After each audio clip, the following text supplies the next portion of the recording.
បាទសូមគោរពជំរាបសួរបាទបងប្អូនពុកម៉ែមីមីងបាទទាំងអស់គ្នាជាទីនឹករលឹកនិងជាទីគោរពស្រឡាញ់របស់បានបាទមកសូមមិញថ្ងៃទី21កក្កបមែនទែនសម្រាប់បងប្អូនដែលបានឆាតចូលលេខហើយសម្រាប់ថ្ងៃទី22នេះក៏យើងនៅតែបើកទទួលពុកម៉ែមីមីងបងប្អូនទាំងអស់គ្នាហើយខ្ញុំបាទក៏បានធ្វើការចែកជូននៅតម្រុយលេខ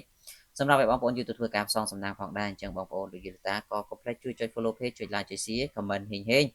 ដើម្បីបងប្អូនទទួលបាននូវលេខសំណាងត្រូវឆ្នោតបាទគឺ22 11បាទគឺលេខគូពិសេសតែម្ដងបាទគឺលេខ22និងលេខ11អញ្ចឹងថ្ងៃនេះគឺជាថ្ងៃរៀបថ្ងៃជ័យបងប្អូនកុំភ្លេចជួយចុច follow page ចុច like ចុច share ចុច subscribe ចុចជាវអ្នកមួយបាទអញ្ចឹងយើងចូលទៅកាន់តម្រុយតែម្ដងបាទសម្រាប់ថ្ងៃទី22នេះបាទអញ្ចឹងឪពុកម៉ែមីមីសម្រាប់វេលាម៉ោង10កន្លះពេលព្រឹកសម្រាប់ថ្ងៃនេះគឺឆ្នោតយួនថ្មីខ្ទង់ដែលល្អដើម្បីបងប្អូនអាចធ្វើការអូសគឺពុកម៉ែមីមីសូមធ្វើការអូសខ្ទង់កៅនិងសូមធ្វើការអូសខ្ទង់30បាទ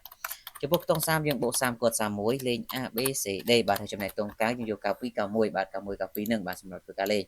បាទហើយសម្រាប់ម៉ោង1កន្លះបាទគឺជារៀងរាល់ថ្ងៃគឺខ្ញុំបាទបានធ្វើការចែកជូនទៅកាន់បងប្អូនបាទនៅលេខ VIP